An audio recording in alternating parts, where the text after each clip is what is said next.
So from this data, Dr. Kalinsky was able to put together some recovery projections.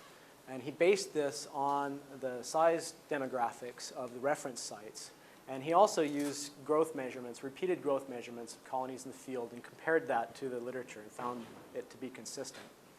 So based on those pieces of information, he was able to assume that under the best case scenario, how quickly would recovery occur. This assumes uninhibited recovery, so that levels of recruitment would be the same as they had been in the past.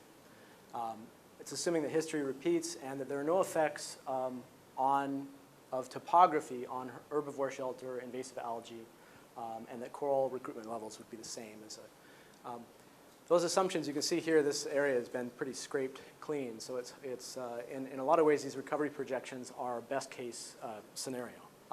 This is an example of what the recovery projections look like. This is broken down for every species and every size category that was surveyed.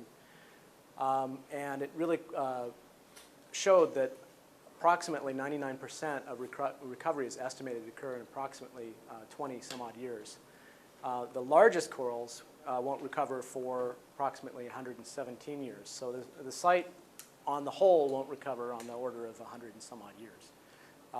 The largest size category was 160 centimeters, which was a size bin. So there are corals that are out there that are a lot larger than that. So again, this is likely to be an underestimate. But it at least gives us part of the equation. We know roughly how many corals were damaged.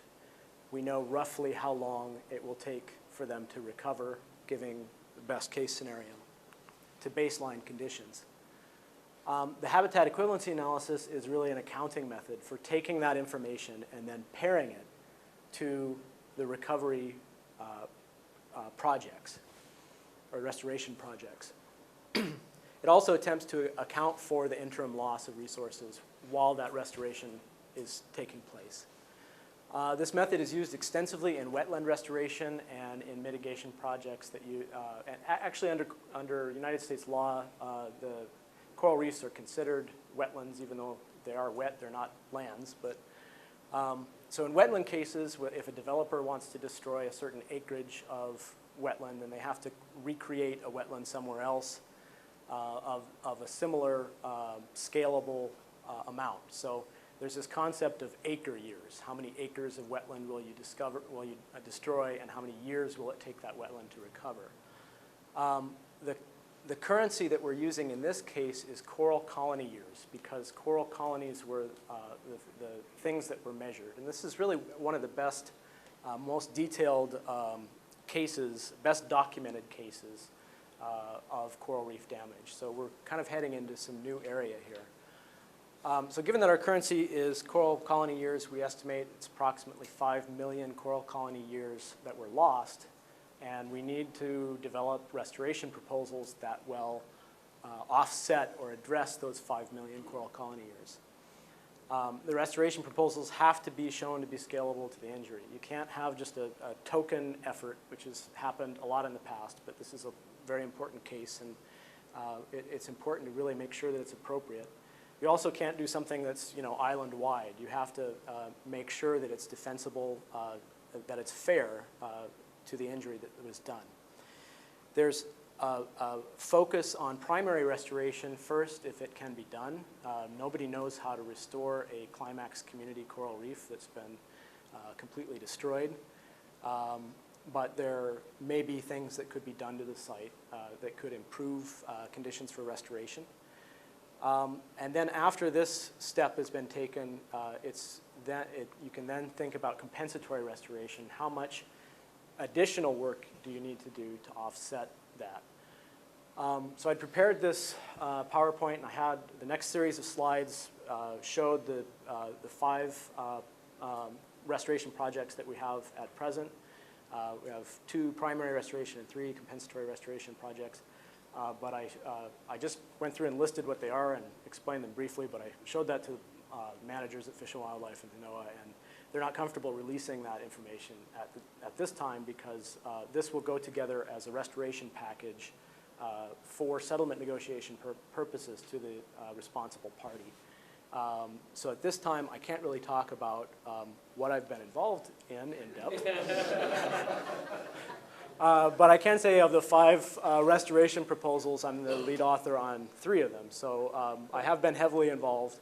And a lot of people in this room I've actually been lucky enough to interact with and be involved with on this. So that's the extent of that. The second project I also can't talk about.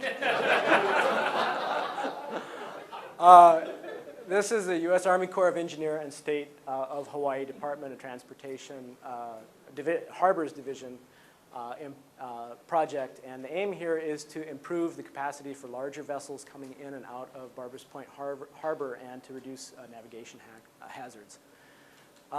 The procedure of this, the guidelines, the role of the Fish and Wildlife Service is to assess the resources.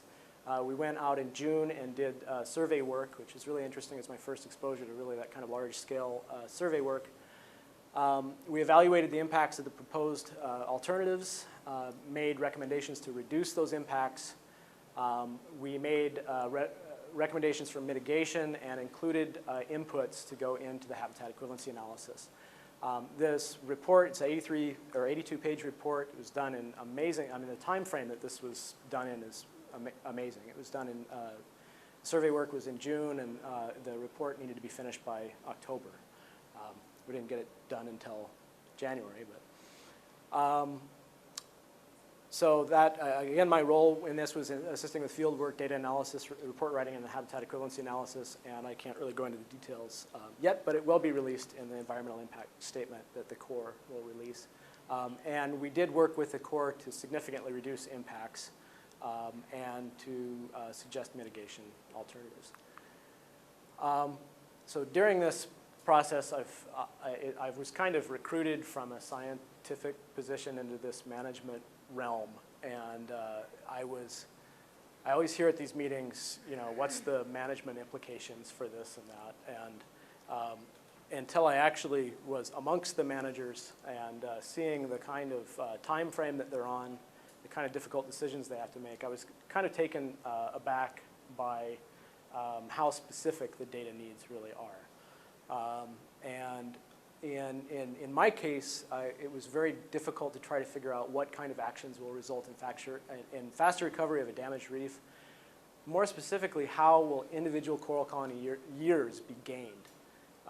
And those estimates need to be really specific. So for example, if you're doing a watershed project, you really have to say, well, reduction in X amount of sediments or X amount of pollution will result in Y corals of Y size being saved. And that's a very difficult thing to be able to say. So it's challenging, but I think I see a lot of progress as far as collaboration between management level at the state and federal level with individual scientists, and I think that that's encouraging. So overall, this was a valuable experience, but I'd like to get back in the lab as soon as possible. Thank you.